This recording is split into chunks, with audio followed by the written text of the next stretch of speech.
Assalamualaikum warahmatullahi wabarakatuh. Waalaikumsalam warahmatullahi wabarakatuh. Apa kabar Bu Liza? Alhamdulillah sehat. Bagaimana dengan Pak Badrul hari ini? Alhamdulillah sehat Bu Liza. Alhamdulillah. Oke sahabat semua, hari ini kita akan membuat tugas CGP. Ini terkait dengan kasus Ibu Tati.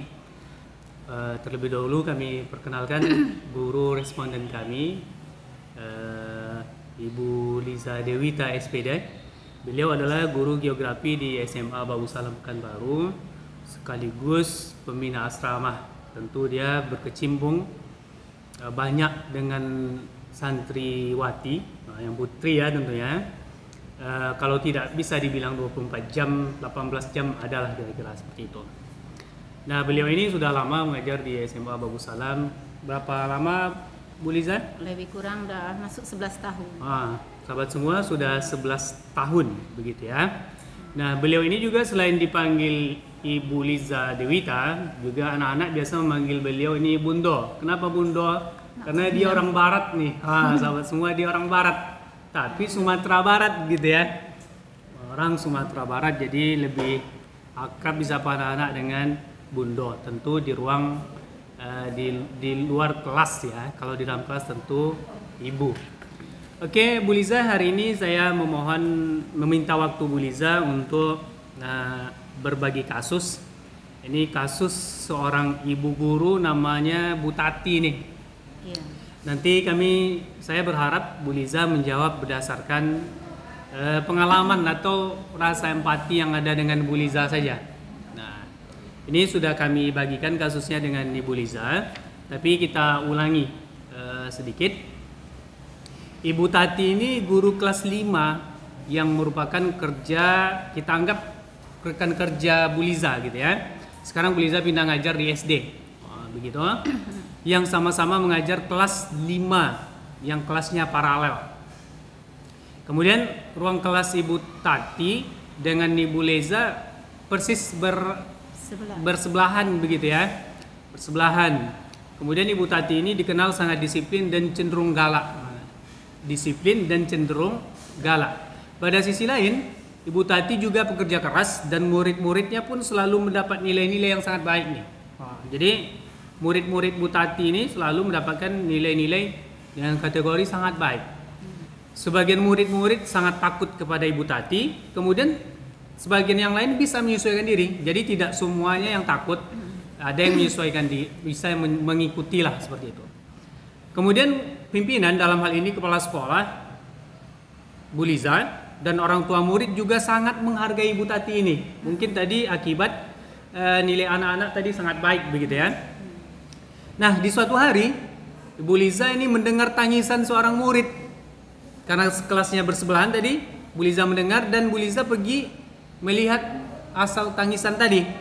Dan Bu Liza melihat seorang murid perempuan kelas 5 sedang berlutut di bebatuan sekolah yang sangat panas hari itu, menghadap di depan pintu kelas Ibu Tati. Artinya ini anak ini sedang dihukum oleh Ibu Tati berlutut di bawah terik matahari dan menghadap kelasnya, gitu ya. Kemudian Bu Liza melihat Ibu Tati ke dalam kelas tidak menghiraukan tangisan anak murid ini. Jadi Bu Liza nengok anak tadi keluar, kemudian Ibu tengok di depan kelas. Di dalam kelas ada Bu Tati. Bu Tati ini tidak menghiraukan tangisan anak tadi dan mengajar seperti biasa. Dia tetap aja mengajar begitu. Dia tetap aja mengajar seperti biasa. Namun Bu Liza melihat di dalam kelas teman-temannya yang kawan dihukum tadi kadang-kadang mencuri pandangan keluar kelas melihat temannya. Bu Tati tadi tidak menghiraukan, tapi teman-temannya ada yang melihat temannya yang menangis dan berlutut di terik matahari tadi. Nah, kira-kira apa yang harus Ibu Liza lakukan nih melihat kondisi itu? Apakah apa yang harus Ibu lakukan kira-kira melihat kondisi kasus ini? Baik, terima kasih Pak Badrul atas waktu yang diberikan untuk menanggapi tentang kasus ini. Yang pertama, kita sesama rekan kerja memberikan apresiasi dulu terhadap Ibu Tati, di mana dia sebagai seorang guru yang boleh dikatakan berprestasi dan disiplin dengan terbukti bahwa kepala sekolah serta rekan-rekan yang lain juga mengakui dengan kehebatan dari Ibu Tati atau keberhasilan dari Ibu Tati. Namun kita sebagai seorang guru juga alangkah baiknya juga dan memang sangat harus, boleh dikatakan harus, untuk bertanya langsung kepada Ibu Tati tentang apa yang terjadi terhadap siswanya. Kenapa siswa tersebut bisa dihukum seperti itu? Dimana artinya siswa tersebut berada di, artinya dalam tanda kutip, di luar tempat yang aman atau nyaman gitu. Buktinya siswanya dihukum di tempat di batu dan dalam keadaan cuaca yang panas. Dan juga kita sebagai seorang guru tentu harus punya empati terhadap siswa yang lagi dihukum. Kita boleh menanyakan kepada siswa tersebut apa yang telah dilakukannya, kenapa dia sampai diberi hukuman seperti itu. Dan juga yang pesan yang sangat penting sekali di sini, seharusnya kita sebagai mungkin seorang guru mungkin memberikan hukuman boleh, tapi hukuman yang bersifat artinya mendidik, bukan hukuman bersifat fisik. Jadi tanggapannya terhadap Ibu Tati dari segi sebagai rekan kerja, kita boleh menyampaikan juga terhadap Ibu Tati, tapi dengan bahasa yang mungkin yang tepat gitu kan, agar Bu Tati juga tidak tersinggung. Karena kita tahu bahwa jamnya memang hak dia dalam keadaan jam dia mengajar gitu. Tapi kita tidak boleh juga tidak, artinya tidak memberikan perhatian terhadap anak yang lagi dihukum. Oke, jadi kalau Bu Liza di posisi itu berarti Bu Liza menemui Bu Tati menanyakan kenapa anak ini dihukum gitu ya. Iya. Nah, sekiranya alasan yang diberikan Ibu Tati dapat diterima kira-kira, alasan yang dikemukakannya itu benar gitu ya. Iya. Apa tanggapan lanjutan yang akan Ibu Liza lakukan? Ya, kalau bisa Ibu Tati kita memberikan saran, memberikan hukuman yang sesuai dengan tingkat kesalahannya, atau karena dia masih berumur, masih SD, masih kelas 5 SD, tentu kita harus juga menjaga, mungkin kalau di dalam panas itu kan panas, bisa menyebabkan anak ini demam atau apa gitu kan, atau bahkan mungkin mentalnya bisa kena karena ditonton oleh teman-teman yang lain gitu. Jadi kita juga harus menyelamatkan mungkin secara mental juga. Nah dia malu gitu kan. Berarti rasa peduli yang mesti dilakukan Bu Liza ya, berbasis jangka panjang. Bisa saja nanti siswanya menjadi benci dengan Bu Tati begitu ya, karena dia akan ingat gitu ya. Oke, baik, kita lanjutkan Bu Liza. Menurut Bu Liza nih, apakah guru lain dapat menginterupsi? Artinya dapat membatalkan hukuman yang dilakukan oleh Ibu Tati ini, di mana saat itu ada guru lain yang memiliki wewenang atau kelas yang dipimpinnya. Artinya ada yang memiliki wewenang ini, misalkan kepala sekolah atau guru lain bagian kurikulum begitu ya. Apakah bisa mereka melakukan interupsi? Wah, bagaimana nih pendapat Bu Liza? Kalau yang Bu Tati kan sebagai guru mata pelajaran berarti ada di atas yang lebih tinggi dari Bu Tati.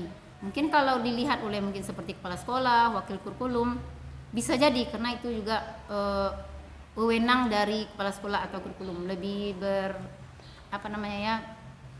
dia yang lebih mempunyai wewenang yang lebih. Mempunyai wewenang yang lebih daripada Ibu Tati. Nah, kenapa ini bisa dilakukan? Dalam kondisi apa karena ini bisa dilakukan? Kan kadang-kala kan pimpinan tidak semerta-merta juga karena dia misalkan pimpinan terus semua aktivitas guru mesti dia interupsikan, juga mesti seperti itu. Artinya setiap individu guru ini gitu ya. Ini dalam kondisi apa interupsi ini dilakukan? Kenapa harus diinterupsi gitu? Ya, tentu dalam kondisi yang lagi urgen gitu kan. Seperti peristiwa ini kan sebenarnya termasuk kasus yang agak karena melihat dia dihukum dalam keadaan cuaca panas di batu gitu. Berarti kan udah agak melebihi gitu kan. Apalagi itu tadi memang masih umuran anak SD. Jadi dirasa agak kurang tepat gitu. Karena kondisi tadi di bawah terik matahari, kemudian di atas batu lagi. Berarti kondisi inilah yang mesti yang apa namanya tuh yang membuat bisa diinterupsi iya, gitu ya. iya, Artinya iya. diinterupsi dalam artian Iya. ini dipertanyakan. Dipertanyakan. Ya, kenapa nih seperti Iya. ini? Di bawah terik matahari mungkin Iya. saja nanti hasil interupsinya Ya, boleh mungkin dikasih hukuman dalam bentuk lain gitu. atau dipersingkat saja ya, tidak sampai pulang Iya. misalkan Iya, gitu iya. Bu Liza ya. Waktunya dipersingkat saja mungkin, boleh seperti itu, tapi dikurangi durasi waktunya. Oke. Berarti boleh diinterupsi karena tadi dalam kapasitasnya sebagai misalkan yang lebih di atasnya Iya. dengan melihat kondisi tadi Iya. anak SD kelas 5 dihukum Di atas batu. di yang atas keadaan cuaca batu panas. berlutut pula ya. Iya. Ini kalau dia tidak pakai celana panjang gimana gitu Iya. ya. Kemudian dalam suasana Panas. panas Bisa begitu jadi ya. setelah itu mereka demam, dia demam ya kan? Jadi keputusan Bu Liza nih menengok kasus ini sebaiknya apa yang dilakukan kalau menemui yang seperti ini? Ya sebaiknya itu tadi memang memberikan mungkin bertanya dulu kepada ibu guru yang bersangkutan, kemudian jadi evaluasi juga bagaimana cara memberikan hukuman terhadap siswa sesuai dengan mungkin keadaan umurnya gitu kan. Karena perkembangan anak itu kan berbeda-beda tingkat SD, kemudian tingkat SMP atau SMA. Nah, di sini kita harus juga menyelamatkan secara mentalnya gitu. Mentalnya lebih Iya, penting diselamatkan iya. begitu Karena ya. sebagai mana tujuan pendidikan kita juga kan harus pendidikan yang berkarakter. Siap. Kita harus mengedepankan karakter, membentuk karakter anak. Baik. Oke sahabat semua, jadi tanggapan Ibu Liza terhadap kasus Ibu Tati ini sebagai guru, sama rekan guru, beliau akan mempertanyakan dengan Ibu Tati kenapa anak ini dihukum. Kemudian beliau juga menyarankan bisa nggak ini hukuman ini dipertimbangkan karena mengingat tadi kita lebih penting menyelamatkan apa tadi mental si anak yang berkaitan dengan ini rasa peduli kita terhadap jangka panjang. Jangan dia nanti trauma ketika mendengar hukuman begitu boleh saya atau dia efek ke psikologisnya Malah dia nanti. merasa minder nanti. Ya minder karena dia malu dihukum sendiri dan temannya melihat juga boleh ya. Artinya Bu Liza tidak menyalahkan sepenuhnya guru yang bersangkutan karena kita lihat tadi alur cerita kasus ini Bu Tati tadi guru yang hebat, yang berprestasi, nilai anak-anaknya sangat baik begitu Bu Liza ya. Kemudian kepala sekolah, rekan guru, orang tua menghargai beliau. Apakah menghargai karena kedisiplinannya? Nah, itu menjadi penilaian mereka masing-masing. Nah terhadap kasus ini karena tadi ada prinsip-prinsip yang mesti kita perhatikan yaitu prinsip yang berbasis hasil akhir kemudian berbasis peraturan. Mungkin Bu Tati menerapkan peraturan tapi peraturan tidaklah selamanya mengikat gitu ya. Jangan terlalu kaku. Kadang bisa saja peraturan yang kita buat itu ternyata salah begitu ya kan, tidak sesuai. Maka yang paling penting di sini adalah berbasis rasa peduli. Rasa peduli di sini rasa empati. Ketika kita melakukan sesuatu, kita berharap apa dengan orang? Nah, tentu kita berharap kebaikan, begitu pula orang dengan kita. Mereka berharap juga kebaikan juga yang kita lakukan dan orang lain lakukan terhadap kita. Oke Bu Liza, terima kasih atas waktu yang sudah diluangkan, atas diskusi kita membahas tentang Ibu Guru Tati.